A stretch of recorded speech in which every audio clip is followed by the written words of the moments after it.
a pedir seguramente. Bueno, pongámonos primero en la presencia de Dios, queridos hermanos y hermanas. Hay personas de toda la diócesis, según voy viendo, y van entrando más participantes. Pidámosle al Señor que nos ayude a comprender bien esta temática en el ámbito donde tiene que estar, como una cosa importante en la vida de la Iglesia, en nuestra vida como diócesis, y para que nosotros mismos vivamos las cosas que el Señor nos ha pedido y nos pide en todo el tema del cuidado entre nosotros y particularmente con nuestros menores de edad, que es gran. Pidamos también, especialmente en este encuentro, por nuestra patria, por el momento que está viviendo el país, que es un momento difícil, un momento de decisiones que pueden ser muy trascendentes o van a ser muy trascendentales también para la Iglesia, como ha quedado claro en esa presentación que hemos hecho todas las confesiones religiosas ante la Convención Constitucional.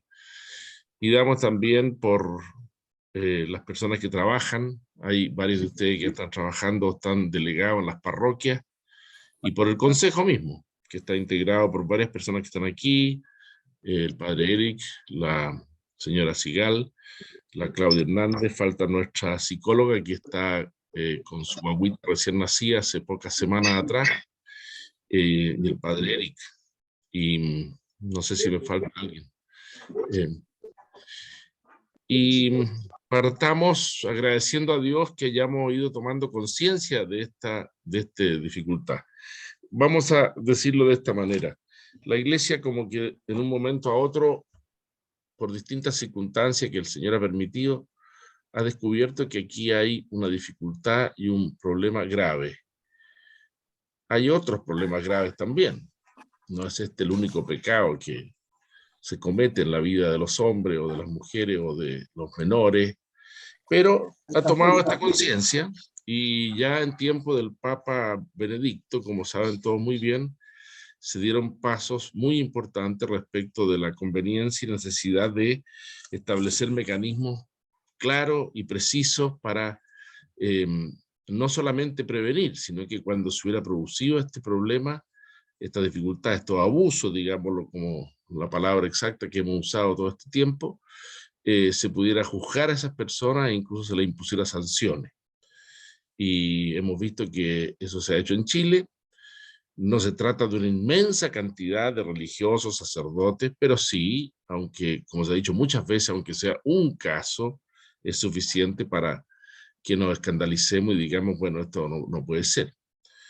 Y la Iglesia, siguiendo al Papa Benedicto, especialmente después que dictó las normas sobre lo que se consideran los delitos más graves, entre los cuales están el abuso de menores, el abuso sexual de menores y el abuso de personas vulnerables por parte de clérigos, y ahora la nueva legislación que va a empezar a regir en la parte penal del código, que ya tendremos que estudiar eso, no solamente clérigos, sino que también el personal y las personas que trabajan en la vida de la Iglesia, digamos, una religiosa, un religioso, un laico consagrado, un profesor de religión, un agente pastoral, también podrían caer en estos delitos, o sea, podrían ser motivo de estos delitos. Hasta ahora había sido solamente los clérigos. La Iglesia en Chile también siguió el camino marcado por el Papa Francisco, y a partir del año 2015 se estableció un Consejo Nacional de Prevención de Abuso, integrado por un grupo importante de personas, son 7, 8 personas, en el cual he estado yo desde el inicio hasta ahora. Hasta ahora soy el único obispo que está ahí en ese consejo, y que ha ido dando normas muy precisas a toda la Iglesia y a los pastores para enfocar distintos aspectos de este tema. El primer aspecto es conocer bien en qué consiste la dificultad que enfrentamos, por qué se produce esta dificultad y cómo se debe proceder cuando se encuentra. Y eso fueron un documento que todos ustedes conocen que se llama Líneas Guías, Esperanza y Cuidado y Esperanza, que fue como un enfoque completo del proceso que íbamos a iniciar.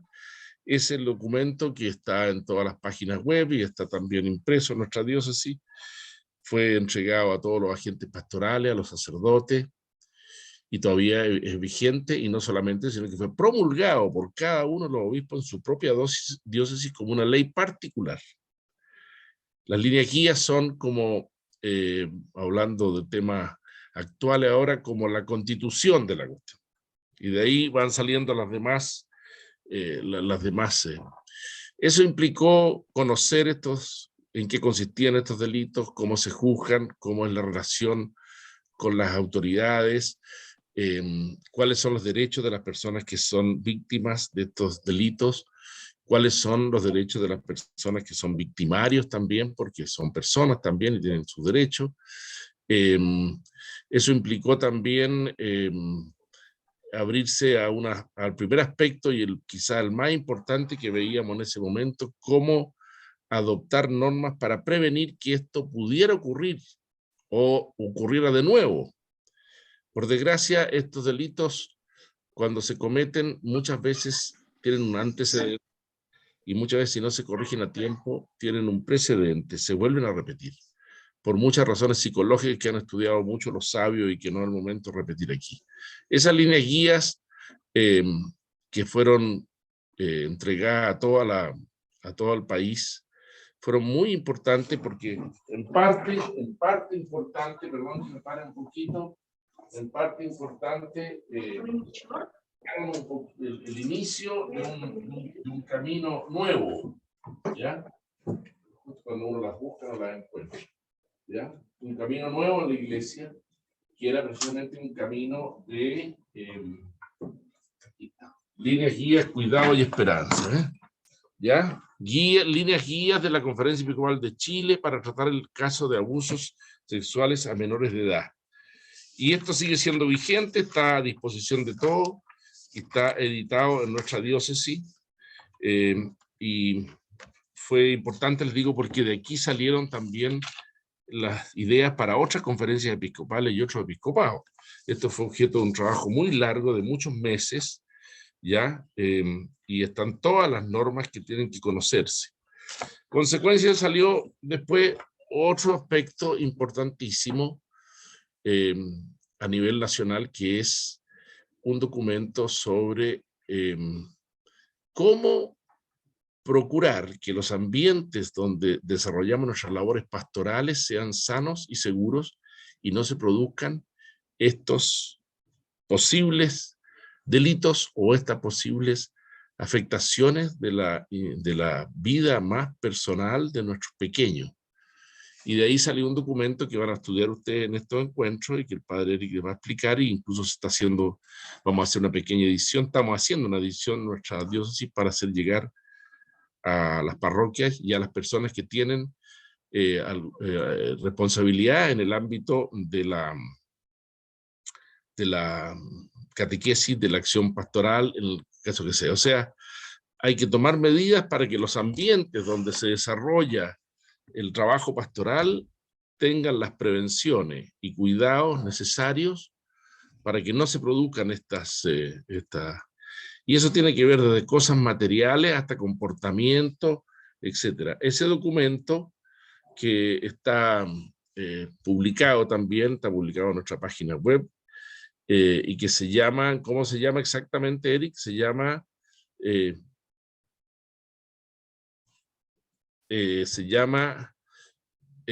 Ambientes Sanos y Seguros. Sí, ¿Cómo se llama? Buenas prácticas. Buenas prácticas, ambientes sanos y seguros, que va a hacerse llegar a todos. Y que son cosas muy, como dice la palabra, prácticas.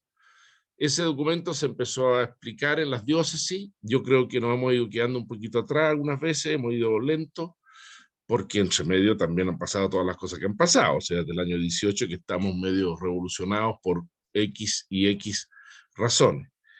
Después, el año antes pasado, o sea, el año 18, terminamos de elaborar un documento muy importante, que también va a ser objeto de cierto estudio aquí, que se llama el ICE, Integridad en el servicio eclesial, que es un compendio de maneras de actuar, conductas, comportamientos de todo el personal y las personas que trabajamos en la iglesia sobre cómo tratarnos entre nosotros y cómo tratar a los demás.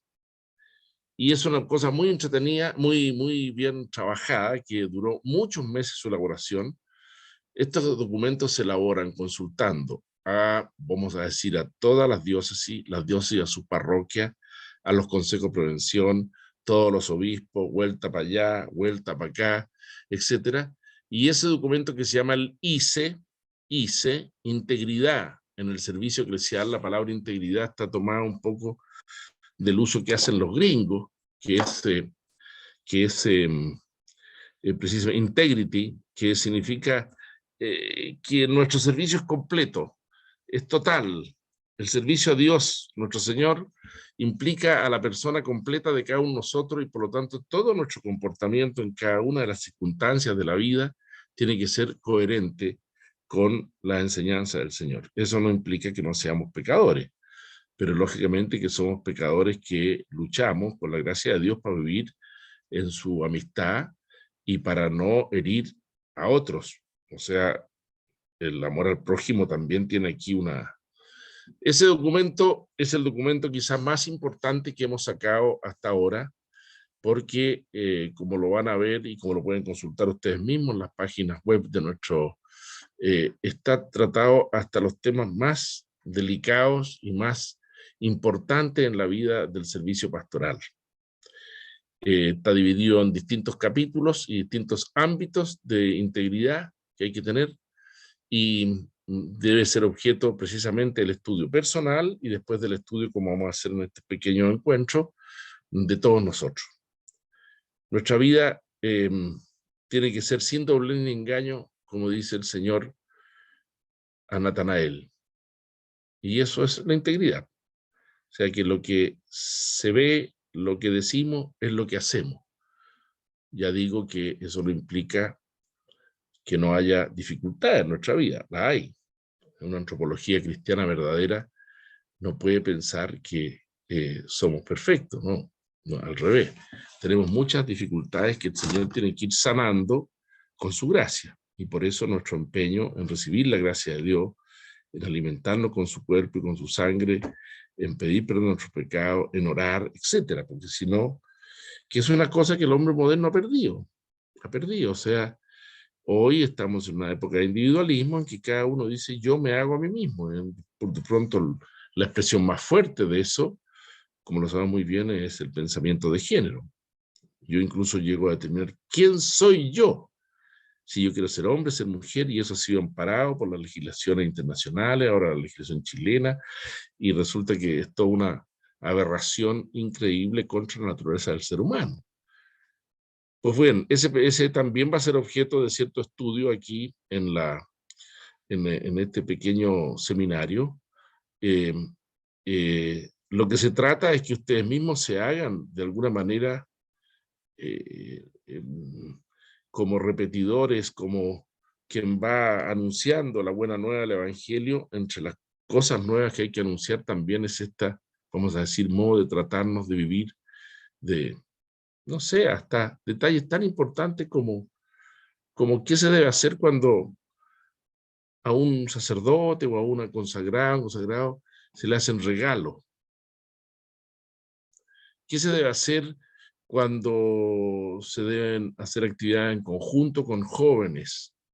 ¿Cómo organizarlas? ¿Cómo vivirlas? Etcétera. Todas estas cosas están tratadas con detalle y muy bien tratadas. Y el tercer documento que acaba de salir ayer, que también es un documento completamente inédito en la historia de la Iglesia, diría. Solamente los franceses han sacado una cosa parecida. En otras partes hay alguna reglamentación, pero muy mínima. Se llama precisamente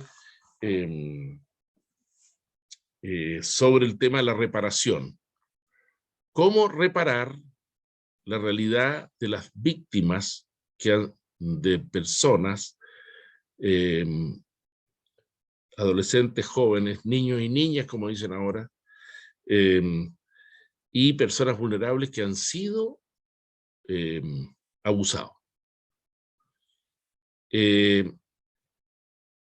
Hemos visto en estos días cómo salen informes hechos en otras partes del mundo por organismos externos a la iglesia. Yo nunca he sido partidario de eso, creo que la iglesia, siempre se ha dicho, siempre se reforma, siempre reformanda, dice la enseñanza de la fe. Es decir, nosotros tenemos la capacidad, por la fuerza de la acción de Dios en medio de la iglesia de su pueblo, de darnos cuenta que está bien y que está mal y cambiar. Y Él nos cambia. Y por lo tanto, este documento, que es un documento que ya está produciendo su efecto, ha sido alabado por algunos, criticado por otros, qué sé yo, como todas estas cosas, implica cuáles son los mecanismos y los caminos cuando nosotros tenemos que recoger, amparar o descubrir a una persona que ha sido abusada. Claro, habitualmente pensamos que el camino es los tribunales de la iglesia, los tribunales civiles, penales, etcétera. Ya, muy bien. Sí, sí, pero resulta que hay otra cosa que es muy importante, que es el daño que se ha producido a la persona que se llama víctima o también se le llama sobreviviente, es decir, que ha sufrido el daño. Y muchas veces eso ha ocurrido en la juventud, se expresa después en la madurez, produce efectos sobre la familia, sobre el proyecto de vida de esa persona, sobre sus posibilidades de desarrollo. Algunas veces son cosas que ya han ocurrido hace muchos años, como en el caso de Chile, que la mayoría de los casos que hemos conocido son de 10, 15, 20, incluso 40 años atrás. ¿Qué se hace? Bueno, en ese documento, que es un documento que hemos estudiado en el Consejo Nacional de Prevención por encargo del Comité Permanente de la conferencia, que tiene una serie de... Trabajamos mucho tiempo y trabajamos con víctimas. Entre las personas que elaboraron el documento, que somos 7 personas, hay una de ellas que fue víctima de abuso. Por lo tanto, su experiencia fue muy importante. Una persona que ha logrado superarlo, pero que lógicamente que lo que nos...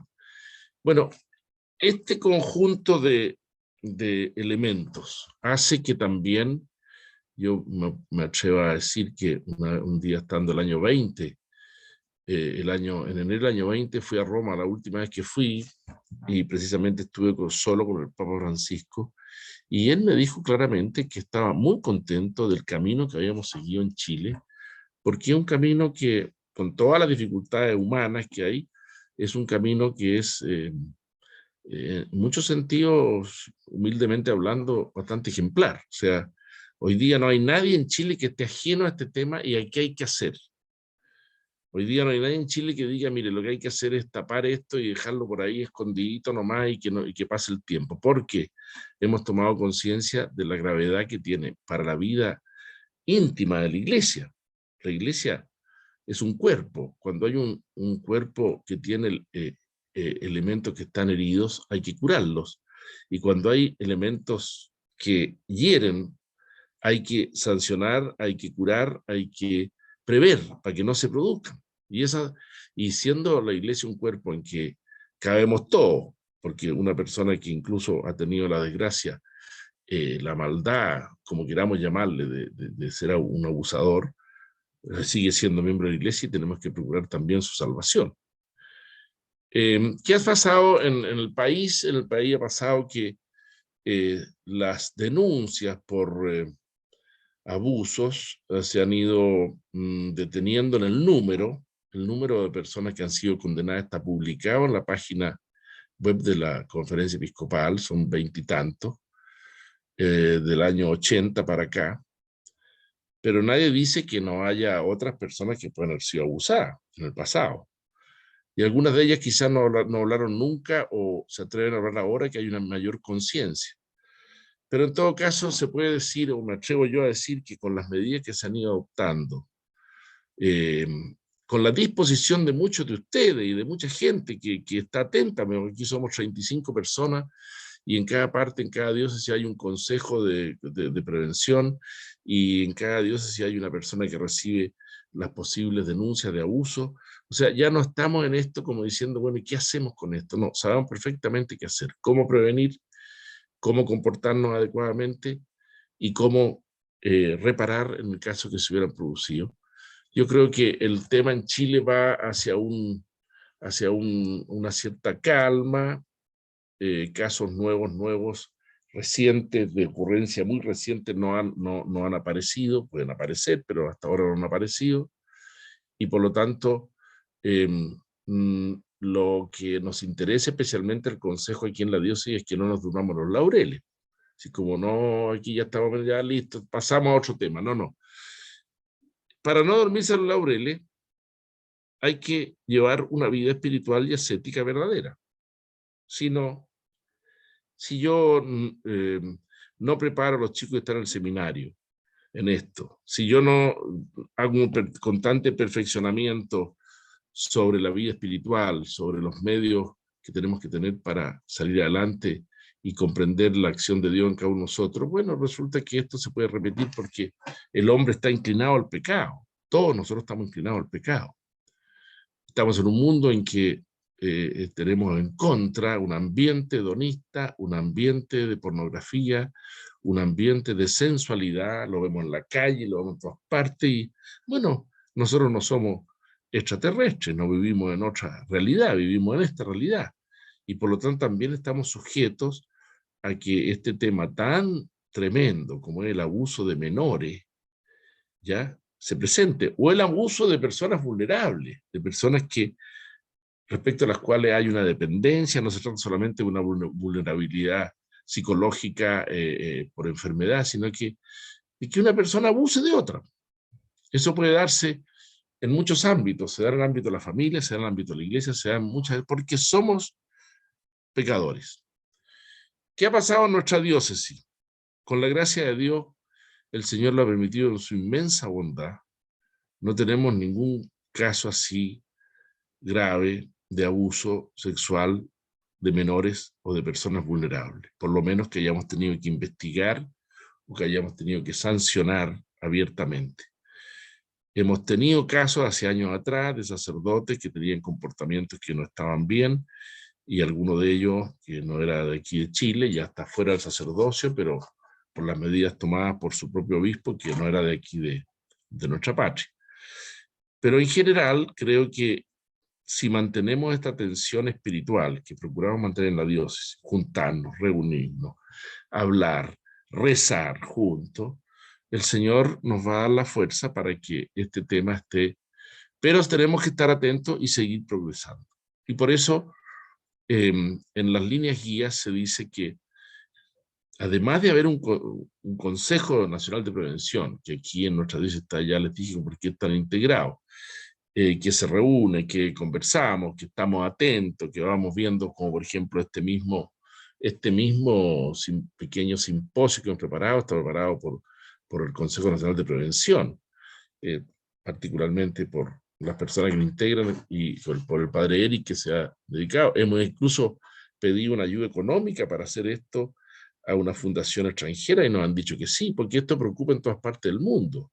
No es una tremenda ayuda pero para poder imprimir estas cuestiones, para poder tener el Zoom, para poder tener todo lo necesario. Por lo tanto, y esto se inscribe en una manera de actuar, y con esto voy terminando porque después tiene que entrar el padre, en una manera de actuar que es evitar y cuidar mucho la manera de vivir entre nosotros en comunidad, como católicos. Todos sabemos que si vamos a la PDI o vamos a la Fiscalía y pedimos el número de personas que han denunciado abuso sexual de menores en Chile, nos quedaríamos escandalizados todos los que están aquí. Son cientos de miles. La mayoría no se investigan, no se llega a nada. Todos sabemos que este proceso, este fenómeno, desgraciadamente, se da en la familia, se da en ámbitos distintos, pero todos sabemos también lo grave que es que se dé en la iglesia, porque, como dice la Escritura, la iglesia está puesta sobre el monte, quasi lucem monte posita, como una luz puesta arriba del monte. Bueno, si esa luz en vez de dar luz da oscuridad, bueno, el enredo que queda para abajo es tremendo, se pierde la gente. Y yo creo que todos somos conscientes de lo que estamos aquí, del desprestigio que hemos caído. Me lo comentaban hoy día dos curas jóvenes que estaban conmigo, y que lo notan en ellos en la calle, y que lo notan en el ambiente, y en cierta lejanía de la gente que tenemos que volver a recuperar. ¿Y cómo la vamos a recuperar? Con la coherencia. Así que yo agradezco mucho, especialmente al Consejo de Prevención, al Padre Eric, este momento que estamos viviendo. Llamo a poner los fundamentos verdaderos. Los fundamentos de nuestra vida están en la gracia de Dios que nos llega por los sacramentos y la vida de oración. El que no tiene la gracia de Dios, aunque le mandemos 500 manuales para saber cómo comportarse, no se va a poder comportar. Una sociedad como la nuestra, que cree que porque legisla de todo, regula todo, persigue todo, va a lograr que el hombre sea bueno, la mujer sea buena. No es así. Nosotros somos buenos en el sentido moral de la palabra, porque la gracia de Dios nos permite ser así. Y por eso, todo el empeño que ponemos en la formación, en la adoración, en la oración, por eso seguimos batallando en nuestras capillas de adoración perpetua, por eso seguimos batallando en que las iglesias estén abiertas, que haya misa lo más habitualmente frecuente posible. Estoy leyendo un libro sobre historia de la misa de la BAC de muchos años atrás, y la misa diaria, que yo siempre pensaba que era una cosa que se había ido dando especialmente después de San Pío X, sí, ya estaba presente en el siglo XII, mucha gente. Empezó desde ese momento, bueno, la misa diaria, la exposición del Santísimo Sacramento, porque si no estamos nosotros llenos de Dios, no podemos dar a Dios. Termino con esa frase del Papa Francisco. Si queremos llevar a Dios a los demás y hablar de Dios, tenemos que hablar con Dios. Y por eso que todos los efectos, todo lo que tengamos de vida espiritual, personal, colectiva, parroquial, es como, no vamos a decir el antídoto, es el camino para que aprendamos a que nunca puede pasar, aunque pase por nuestra mente, nunca podemos llegar a hacer cosas tan aberrantes como las que han estremecido a la Iglesia en muchas partes del mundo, especialmente en algunos países, por ejemplo Estados Unidos, ¿no es cierto?, que fue un escándalo mucho anterior a nosotros, por ejemplo Irlanda. Ahora aparecen casos en otros países europeos, en el caso chileno, a raíz de una cantidad de cosas, algunas más verdaderas que otras, pero hemos tratado de hacer la pega. Y yo le agradezco mucho a ustedes que nos han ayudado a hacer la pega, este trabajo, que es un trabajo duro, arduo, cuando uno se enfrenta con él, en las personas concretas verdaderamente dan ganas de llorar, porque lo que produce el abuso en una persona menor es algo que provoca una destrucción, y sobre todo, una cosa que todos hemos notado, el alejamiento de la gente de Dios y la incapacidad para volver a Dios. Y por lo tanto, todos estos caminos que tenemos, líneas guías, lugares donde se puedan cuidar todos los, el ICE y ahora la norma sobre reparación, son el camino que la Iglesia ha seguido, y que tenemos que estar muy contentos de que nuestra diócesis, con la gracia de Dios, haya seguido estos caminos y estemos en muchas cosas mostrando que nos creemos el itinerario que hemos seguido. ¿Pregunta cuál es la cosa, Ámbar, ahora? Sí, muchas gracias, Monseñor, por sus palabras. Bueno, invitamos a hacer algunas preguntas. Tenemos algunos minutos. Terminada la exposición de Monseñor. ¿Alguien desea hacer algunas consultas? Puede levantar la manito o puede simplemente hablar.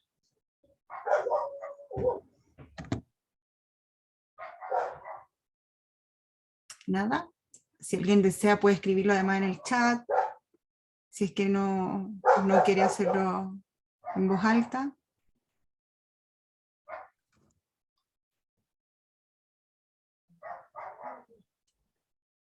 ¿Nada? Bien, están todos de acuerdo, qué maravilla. Perfecto. Padre Eric. Sí, aquí Ámbar. ¿Prefiere esperar unos minutos más o gusta de comenzar su exposición? Sí, comencemos, aprovechemos el tiempo y a lo mejor al final de Claro. de las ponencias de hoy día sale alguna pregunta o en el chat si alguien quiere escribir eh, también. Ujú. Si quiere compartir pantalla, Ámbar. Comparta, padre, la exposición.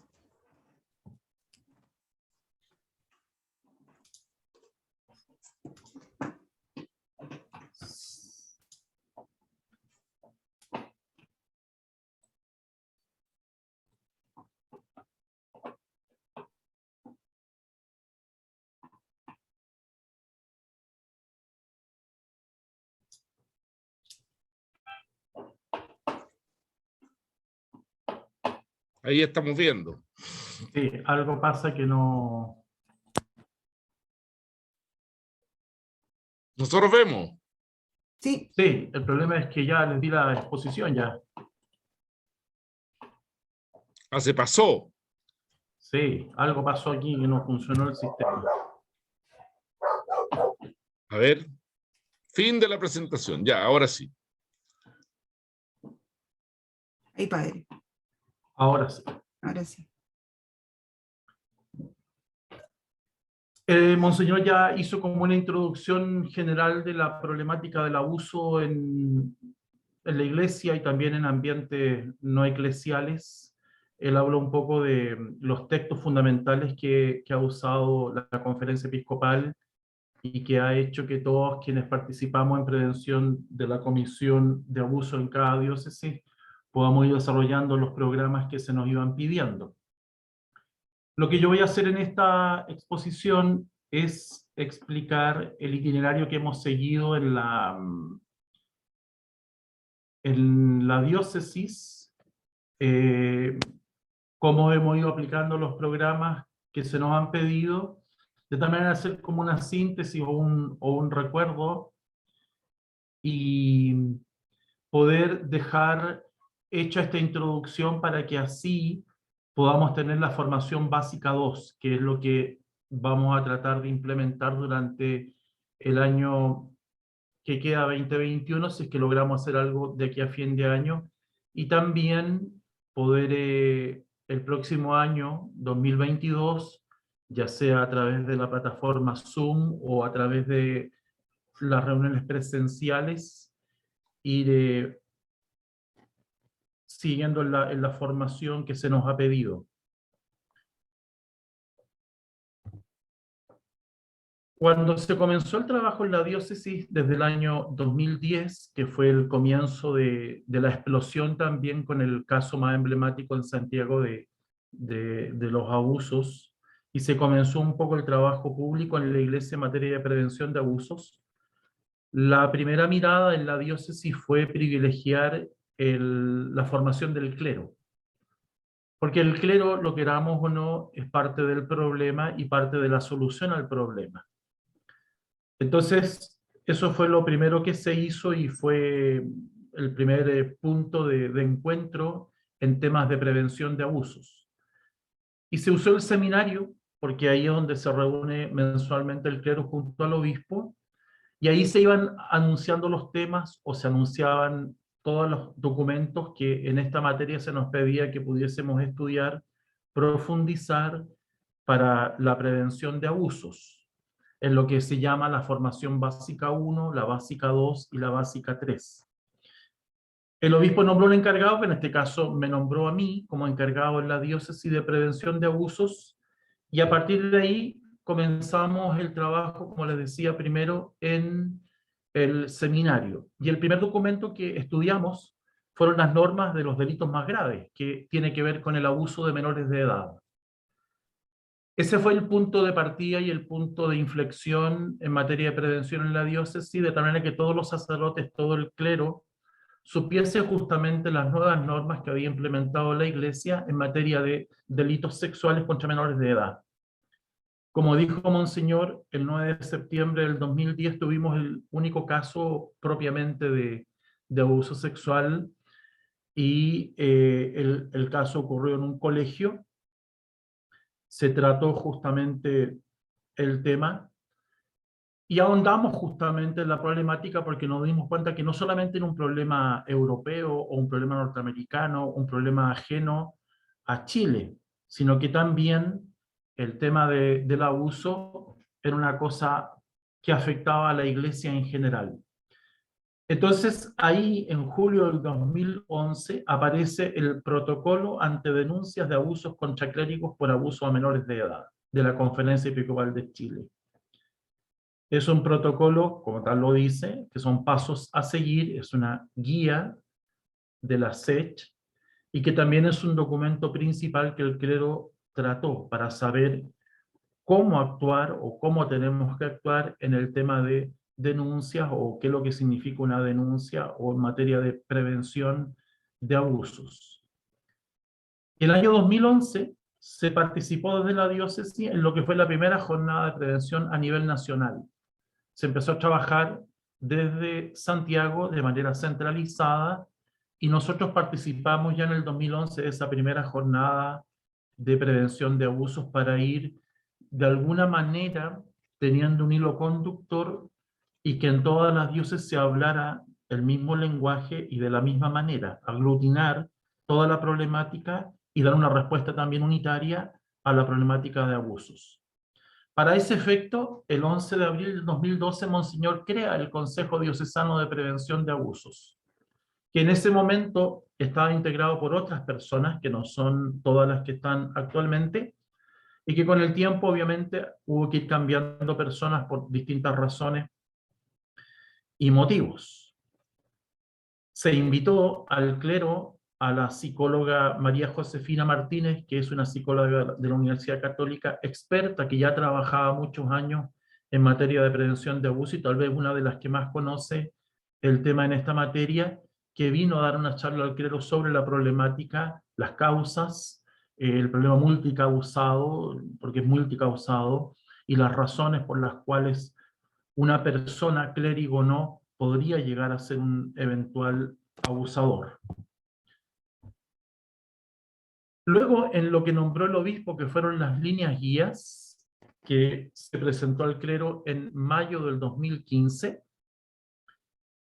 se trabajó esto, habiendo hecho nosotros una jornada, porque ya así se pedía, con los laicos, diríamos, y en este caso, con lo que se llamaba el encuentro con la gobernación, en unión con las autoridades civiles, en unión con el trabajo de autoridades civiles, instituciones donde civiles, dícese Sename, los CEFAM, todas aquellas instituciones que de alguna manera u otra están ligadas al tema de la prevención de abusos. Las líneas guías pedían justamente esto. Nosotros nos adelantamos un poco en esa primera jornada en la municipalidad y en la gobernación. Hicimos un trabajo en conjunto con ambos. Y el 8 de octubre, que es en la foto que usted ve ahí de la psicóloga de la gobernación, de la municipalidad que trabajaba justamente en eso, dio una charla a ella y nos ayudó justamente a la unidad entre las autoridades civiles y también con el obispado, para que de esta manera hiciéramos un trabajo en conjunto. También se invitó a la matrona del hospital, también se invitó al padre Pietro, que trabaja en el hospital de San Bernardo, y todos hicimos esta jornada de participación en prevención de abusos para que así tanto las autoridades civiles como la Iglesia pudiesen trabajar en conjunto en materia de prevención. Porque una de las cosas que rápidamente nos dimos cuenta, que la misma gente que participaba de las instituciones civiles era gente de nuestras parroquias. Y quienes son abusados también participan de nuestras parroquias. Los padres de quien puede ser abusado también participan de las parroquias. En general, es gente que está siempre ligada a la iglesia y que ha estado junto con nosotros. Terminado este trabajo que se hizo de la presentación de las líneas guías de la SECH al clero y también a las instituciones civiles, hecho el nexo con las instituciones civiles y trabajando en conjunto con ellas, participamos para acreditarnos en lo que se llama la jornada de formación de formadores. Es decir, lo que dijo Monseñor, ser repetidores de aquel mensaje que sea igual para todos. Entonces, ¿qué es lo que pidió el Consejo de Prevención a nivel nacional en la Iglesia? Que quienes iban a participar en las diócesis estuvieran formados y tuvieran su acreditación. Tal como muchos de ustedes lo han hecho, y han hecho la formación básica 1 y se les entregó un diploma, se les entregó un certificado que dice que usted participó de esta jornada.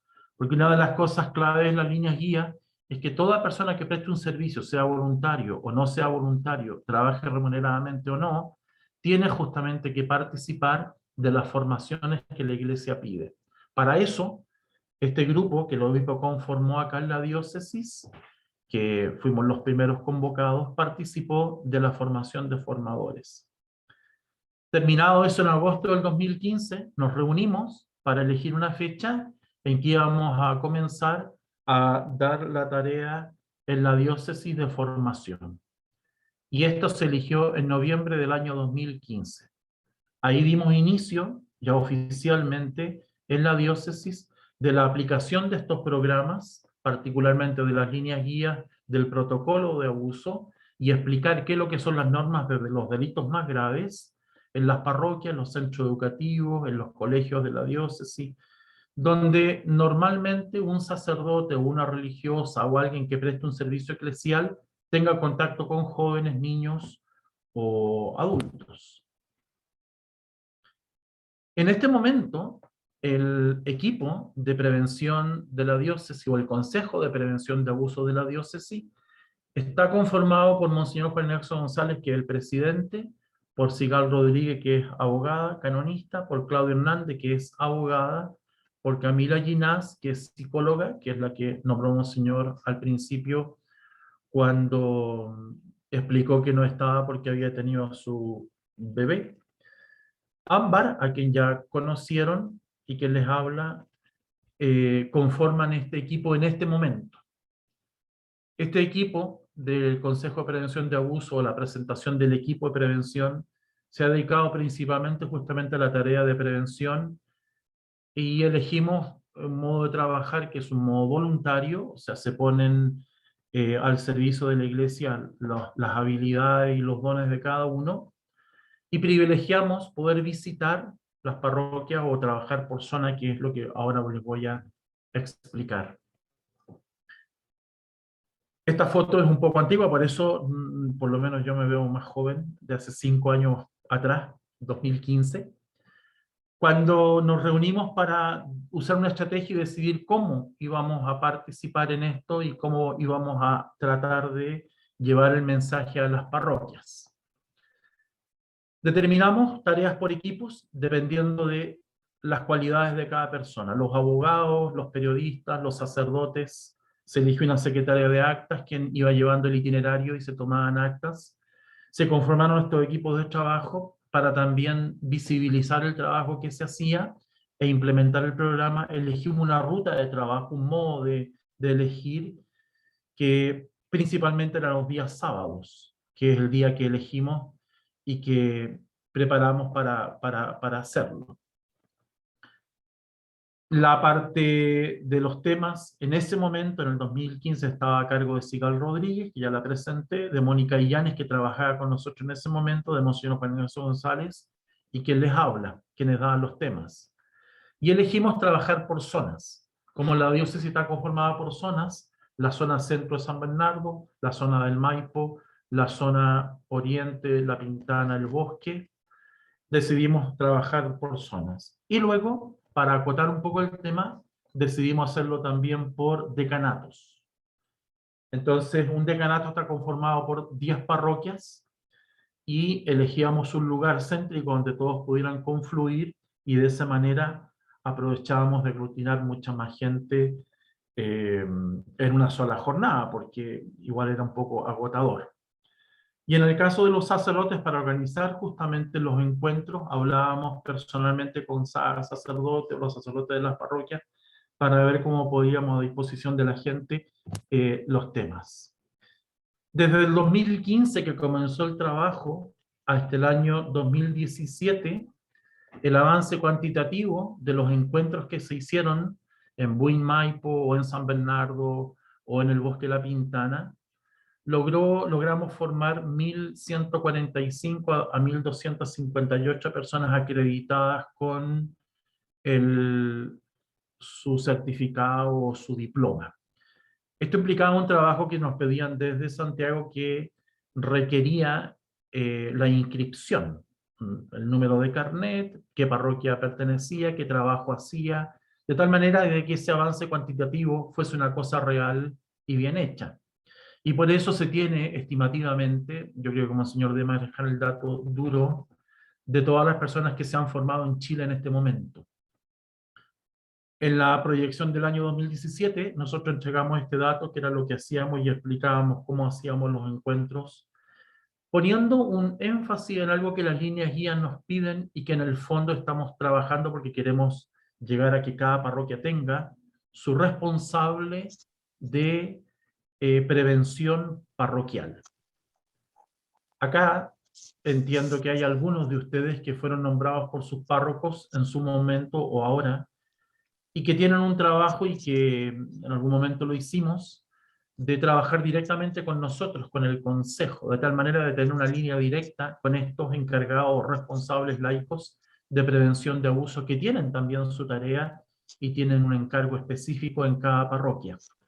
Hasta el momento hemos logrado 20 parroquias con encargados. También tienen la dificultad de que las personas van cambiando, pero la idea es que cada parroquia tenga su responsable de base. Eso implica una red de supervisión, de trabajo en conjunto y de ayuda. Y luego estamos preparando un tercer encuentro con la municipalidad y con la gobernación para seguir en unidad con el Estado o con aquellos que trabajan en el orden civil, también en materia de prevención, y particularmente poder explicar lo que es la formación básica 2 y lo que explicó Monseñor recién, la reparación, que son temas que también tienen que ser explicados. En la foto superior, a lo que a mi izquierda, la foto más amplia donde nos encontramos, esos son los encargados de prevención de abusos en las parroquias. Tal vez algunos de ustedes se puedan ver ahí. No sé si tenemos la foto, después la podemos compartir si alguien la necesita. Ya aparecían los nuevos integrantes en el Consejo de Prevención Diocesano. Hicimos ese trabajo parroquial con los encargados de encuentro. Hicimos encuentros en Champa, que era el lugar como más lejano que hemos ido. Luego trabajamos con religiosos y con religiosas en el año 2018.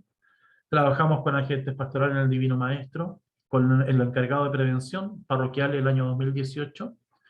Se le hizo un trabajo específico a los padres del Oratorio Mariano que pidieron en ese momento, también en La Pintana que pedían, y empezamos a participar en colegios, particularmente en Inmaculada Concepción, que nos prestó justamente el anfiteatro donde hicimos muchos encuentros, y también el gimnasio donde también se hicieron encuentros.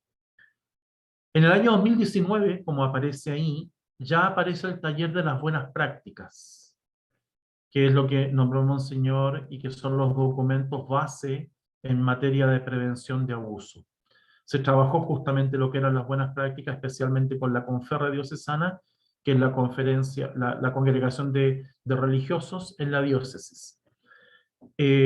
Laicos, agentes pastorales, catequistas, encargados de prevención de las parroquias, tuvieron durante el 2019 encuentros diocesanos, y avanzamos bastante en lo que fue la formación básica 1 y dar a conocer lo que era el documento Buenas Prácticas. Llegamos ya a un punto en donde vino el estallido social, vino la pandemia, y ya aparece lo que era el encuentro por Zoom. Antes de los encuentros por Zoom que tuvimos, que no fueron muchos, logramos juntarnos con el clero de San Bernardo en el seminario, como les explicaba al comienzo de la ponencia, y el clero de San Bernardo trabajó el documento ICE de integridad en el servicio eclesial. En ese momento, desde Santiago, del Consejo Nacional, se nos pedía justamente a los religiosos sacerdotes hacer aportes en orden a lo que iba a ser el documento final. Y por eso se analizó este documento ICE, que es un documento, el último, uno de los últimos y fundamentales en materia de prevención. También trabajamos por Zoom el tema con las religiosas de la Inmaculada Concepción, y pudimos hacer aporte al documento desde la diócesis de San Bernardo hacia Santiago. Luego ellos dieron el recuento de todas las diócesis que pudieron participar. No todas se pudo hacer, pero sí la mayoría de las diócesis aportó, y por lo tanto el documento ICE recoge también aportes desde el mismo clero, desde las religiosas, en materia de prevención, y que nosotros, Dios mediante, vamos a ir conociendo y vamos a tratar en un futuro próximo. Desde el 2017 hasta el 2020, el avance cuantitativo obviamente subió, y pasamos de esas 1.200 personas a prácticamente 2.000 personas. 1.946 es un poco relativo, son un poco más. Hasta el momento ya hemos pasado las 2.000 personas que han recibido de alguna manera en la diócesis no solo el conocimiento de lo que pasa, sino que formación, de tal manera que para aquellos que hicieron la formación básica 1, todos somos terceros activos en materia de prevención. Y todos somos en ese famoso triángulo, ¿no es cierto?, de fundamental, el triángulo de abusos. El abusador en el vértice superior, la víctima en el vértice inferior, el tercero activo en el otro vértice, para justamente equiparar de esta manera la fuerza de todos quienes trabajamos en la iglesia para prevenir el abuso sexual. En general, por lo menos en lo que a mí me toca, y probablemente quienes también van a exponer, han sido experiencias de orden muy importante en materia de prevención. En general, siempre hubo un trabajo de parte de ustedes, de quienes participaron, y de toda la gente, muy comprometido con el deseo de ayudar y de ser partícipes en la prevención de abusos en la diócesis. Vamos a seguir trabajando y tenemos que seguir llevando el avance cuantitativo, porque es una cosa que se nos pide de Santiago. Por eso normalmente en esta como síntesis, o en estas ponencias por Zoom, no les pedimos una inscripción con número de carnet, ni nombre, ni de dónde venían, porque queremos solamente retomar el trabajo. Pero probablemente en los encuentros que sigan, sí vamos a pedir ese dato duro de qué parroquias son, qué labor realizan, el número de carnet, un correo electrónico para mantener el contacto con ustedes. Que nos ha facilitado el trabajo en el Consejo de Prevención Diocesano.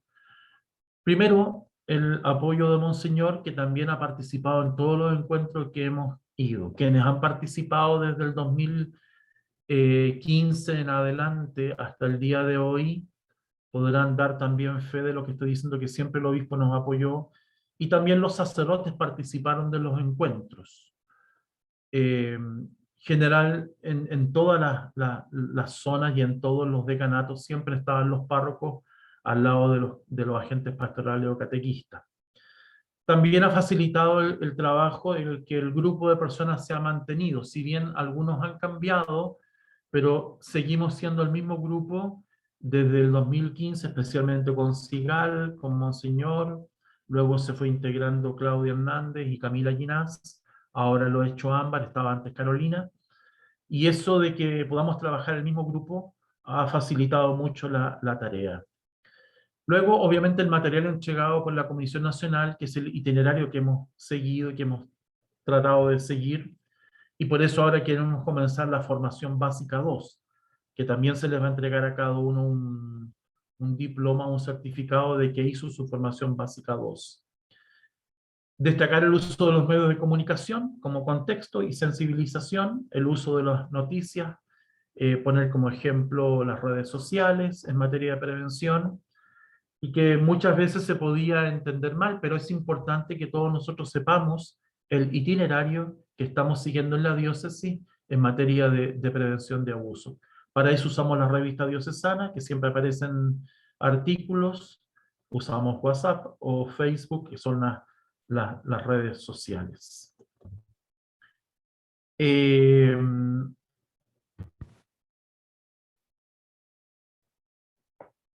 ¿Qué rescatamos como buena práctica en el caso nuestro para aplicar justamente las buenas prácticas también al Consejo de Prevención de la Diócesis? Rescatamos que siempre hemos participado todos en las charlas y nos hemos escuchado unos a otros.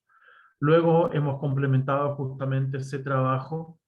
No sé si lo recuerdan, pero entregábamos preguntas relativas a si las charlas se habían logrado expresar bien, si habíamos logrado transmitir el mensaje, cómo ustedes podían ayudarnos a mejorar los encuentros. Siempre había esa retroalimentación entre ustedes y nosotros para mejorar el trabajo.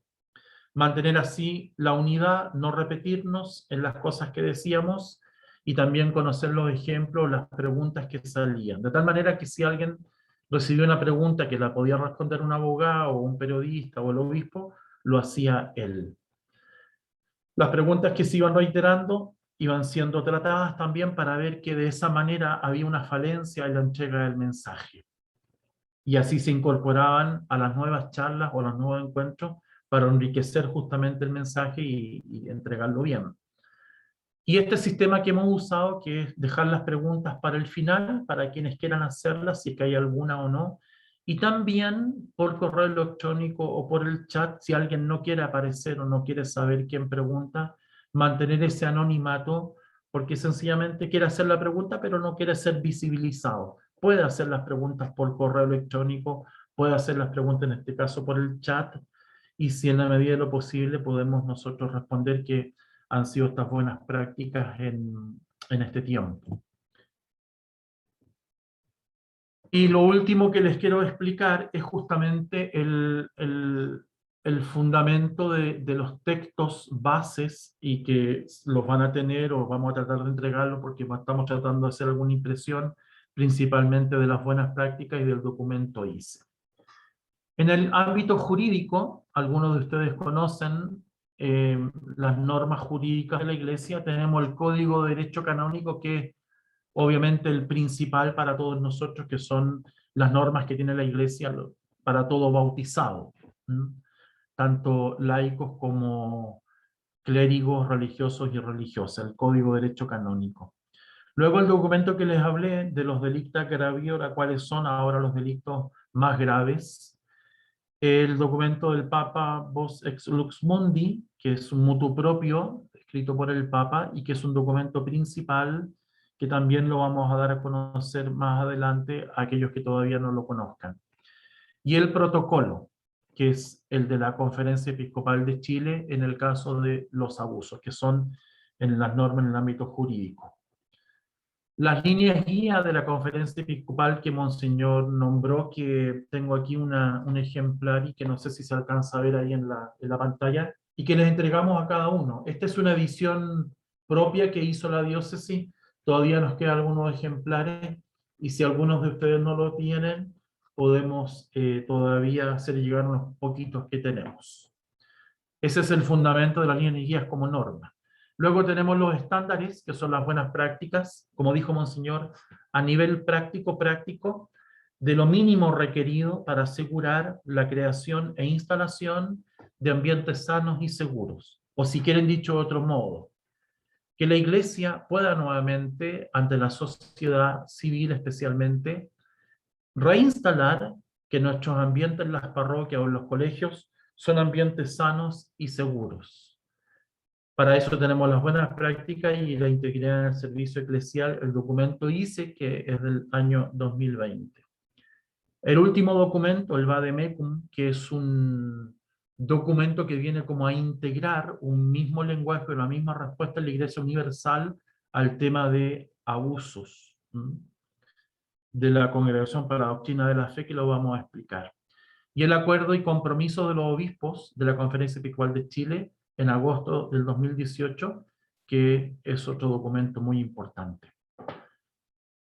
Con esto yo termino para tratar de ser puntual, me parece que lo logré, y si alguien tiene alguna pregunta o alguna consulta por el chat o la puede hacer. Le agradezco el tiempo, le agradezco la atención, le agradezco la participación. Nos vamos a seguir, Dios mediante, viendo, ya sea por Zoom o presencialmente, Los invito desde ya a estar atentos a lo que va a ser el itinerario de la formación básica 2 en la diócesis, a seguir, como decía Monseñor, en un espíritu de fe, un espíritu de caridad, de unidad, con la esperanza siempre puesta de que Dios puede más, Dios es más fuerte, el amor, como decía el Papa Juan Pablo II, es más fuerte, y con la confianza puesta en Dios, con el trabajo que se está haciendo en la diócesis, que se está haciendo en Chile, poder evitar en todas nuestras parroquias el abuso y que los niños, jóvenes, adolescentes, también los padres de familia, vuelvan a confiar en nosotros y donde podamos participar hay un ambiente sano y seguro, un ambiente que nos pueda permitir el desarrollo de nuestra fe. Muchas gracias y eso sería lo que yo tenía que decir. Ok, gracias Padre Eric. Y los invitamos a ver si alguien tiene alguna pregunta, alguna consulta, alguna acotación. Tenemos unos minutos para que podamos conversar. Pueden hacerlo a través de la manito o hablar o el chat, como decía el Padre.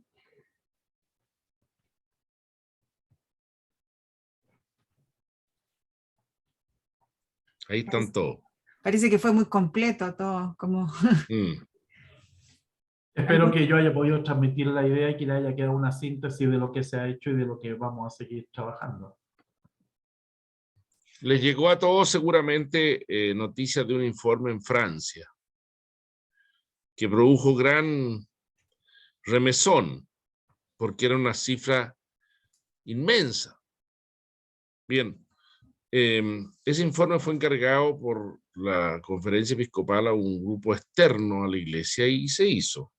Se hizo con una metodología de estadística, pero lo que resultó de ahí, y ahora está en motivo de análisis, no se trata de quitarle importancia a esto, evidentemente, ya lo hemos dicho, un caso es gravísimo y hay que actuar con...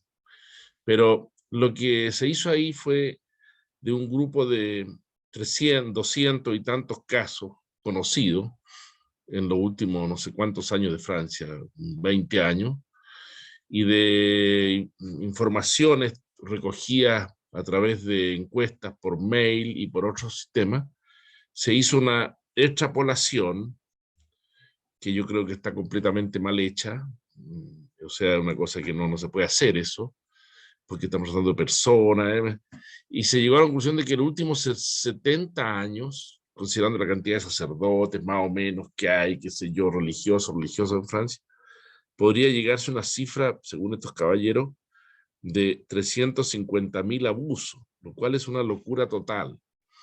Hicieron estudio, otros que están estudiando los que están estudiando el estudio dicen entonces que cada sacerdote debería estar abusando casi permanentemente de un niño para poder llegar a esa o un adulto. Entonces, no se trata de quitarle, pero nosotros que estamos un poquito metidos en el tema nos damos cuenta de que estas cosas tienen que ser mucho más tratadas con, no sé, las recomendaciones que salieron de ese estudio, bueno, desde cambio en el secreto de la confesión hasta un montón de cosas.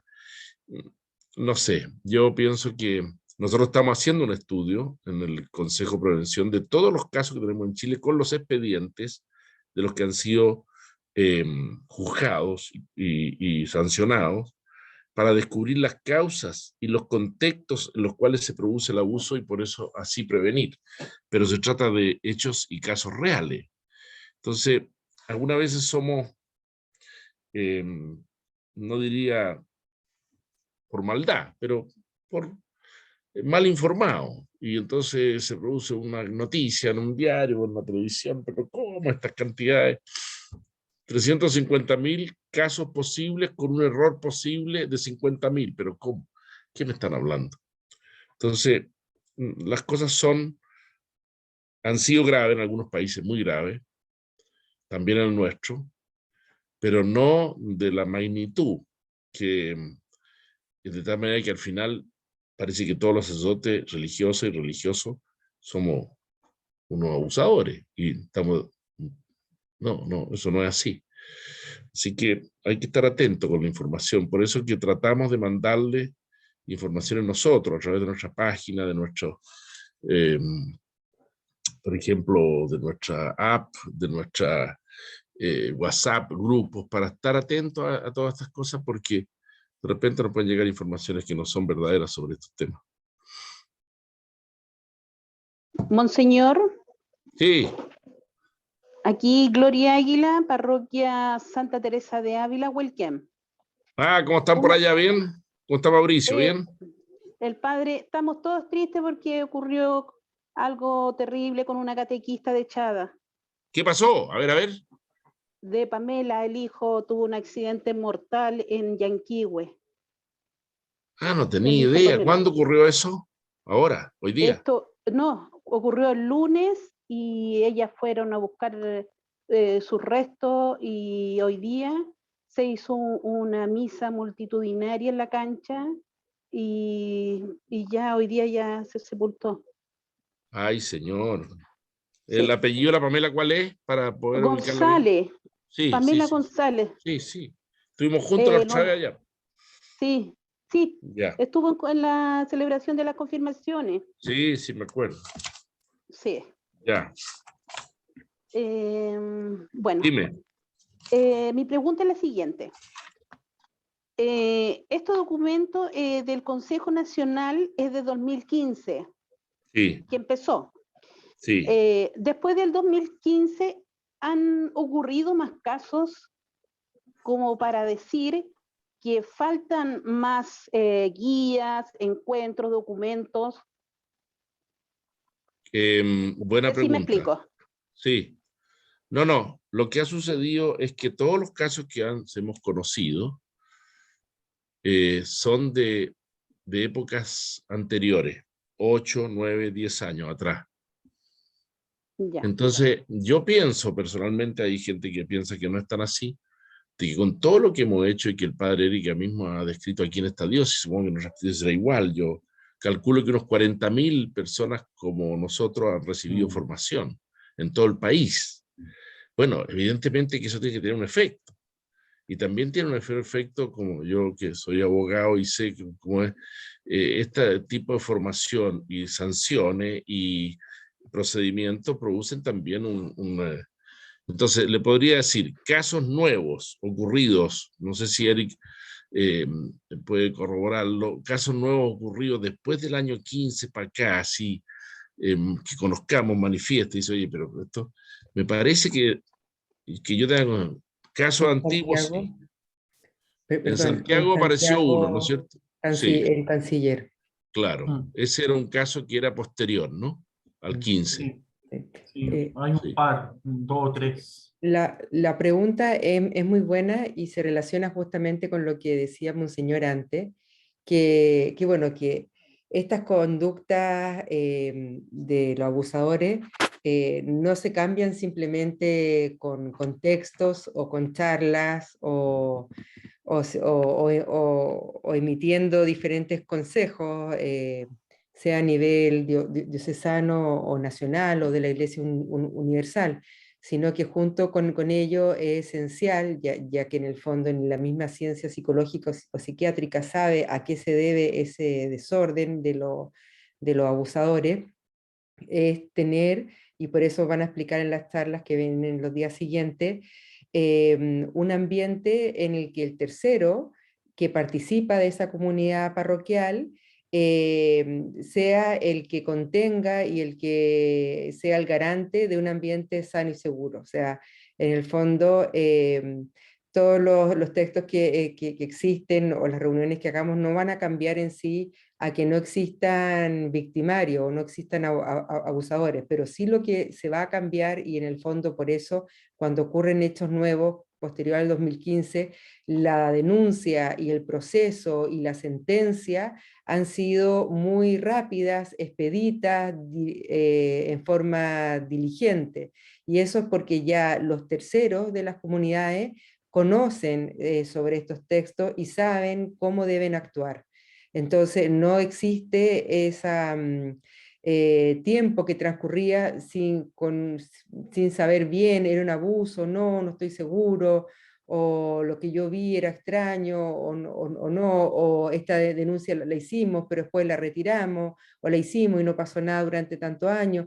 Entonces, eso es lo que ha cambiado en el fondo, porque lo otro, el que no haya abusadores, es algo que escapa a nuestras manos, digamos, pero muy, muy buena la pregunta. Sí. Eso, Muchas perdón gracias. por meterme en la mitad, pero era cosa interesante. Está bien, muy bien. Muchas gracias, señora Sigal. Creo que la formación que se ha estado dando la diócesis a todo el mundo, agentes pastorales, como dice Sigal, ha sido y va a ser fundamental, porque de esta manera el pedófilo, porque ese es el nombre, el que abusa de menores, es un hombre atractivo, o mujer, simpático, todo, y no tenemos idea ni sospechamos, pero sí está sabiendo que la gente está siendo instruida y está atenta a lo que puede suceder, y por eso lo hace a lo mejor más cauto, o llega un momento en que, no sé, no puedo meterme psicológicamente en esto, pero yo creo que lo esencial es esto, la formación de todos nosotros, porque todos nosotros tenemos que defender y estar atentos a no abuso del menor. Así que yo creo que eso es lo esencial. Sí, es muy cierto lo que dice Antonieta, y también no solamente son pedófilos, sino que también, como decía Monseñor, y también lo dijo el padre Eric, hay un abuso al adulto que se encuentra en una situación vulnerable, y eso se discute, no en el día de hoy, pero se va a ver que puede tener una vulnerabilidad en forma por algo psíquico, o por ejemplo, una depresión profunda, o una vulnerabilidad física, y ahí en ese caso no son pedófilos, pero sí, porque no son menores de edad, pero sí hay un abuso también. Y justamente lo que dice Antonieta, una de las características del victimario, del abusador, podríamos decir como esta cobardía de saber que si hay personas que están instruidas, que están preparadas, que interesa tener una iglesia de Cristo realmente, y no alrededor de una persona que manipule, se corre, se va a otro lado, digamos, si va en busca de otras cosas esa persona. Entonces se evita el abuso. Muchas gracias.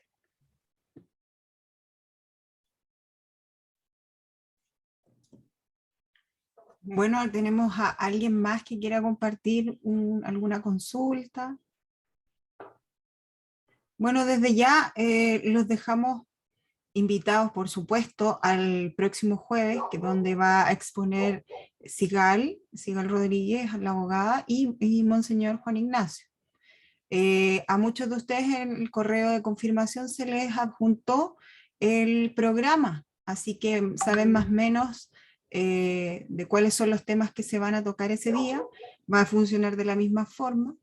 Y eso, no sé si alguien tiene alguna consulta o algo. También, como decía el padre Eric, si no lo quieren hacer a través de esta actividad, esta charla, pueden hacerlo a través de correo. Yo estoy a cargo de eso. Cualquier consulta, cualquier duda, pueden hacerlo a través del correo. Si quieren que alguien más se inscriba en estos encuentros que quedan, que son 2, que son la próxima semana y la que sigue, también lo pueden hacer llegar. Y como también comentó el padre, que en esta primera fecha no quisimos ponerles ni pedirles datos, pero sí lo vamos a hacer ya desde la próxima fecha. No solo para tener un conteo propio, sino que también para que podamos tener un contacto y poder seguir invitándolos a actividades que se van a seguir desarrollando por el Consejo. Muy bien. Señor Padre Eric, ¿algún comentario? No, yo No. solo agradecer la presencia, el tiempo, y dejarlos invitados para el próximo jueves. Sigal, la abogada, va a explicar el tema canónico, Monseñor va a explicar las buenas prácticas, ya vamos a entrar en el tema propiamente dicho, ahora era como una presentación, y nada, seguir trabajando y Y adelante. Yo diría, Eric, que inviten a otros, que no perdamos esta oportunidad de invitar a otra gente a un horario, por eso lo hemos hecho este horario. Una horita, una hora que está medio muerta la cosa, que es cierto que llegamos cansados de la pega todos, estoy partiendo por el que habla, pero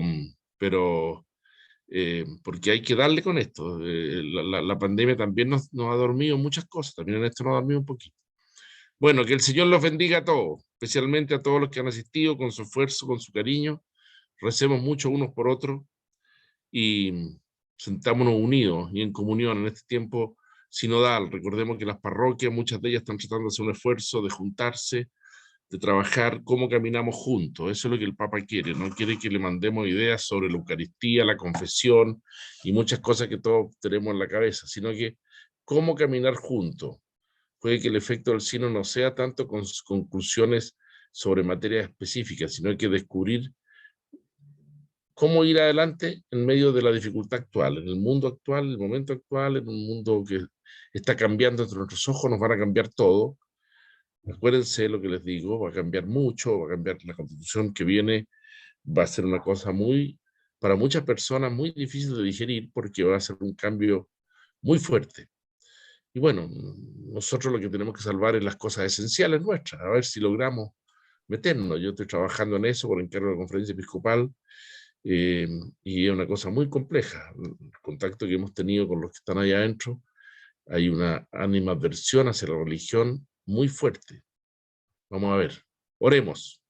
Que el Señor los bendiga a todos, en nombre del Padre, del Hijo y del Espíritu Santo. Amén. Nos vemos el jueves. Adiós. Saludos. Muchas gracias. Chao. Chao. Gracias, Chao. monseñor. Gracias, Adiós, padre. gracias. Saludos. Muy interesante. Buenas noches. Buenas noches.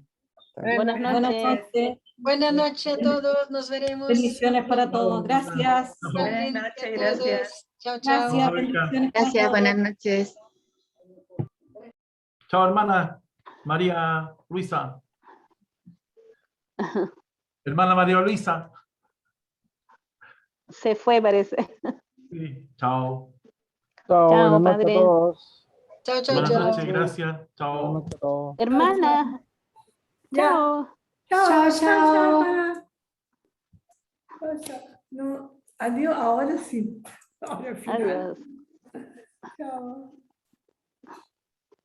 Así,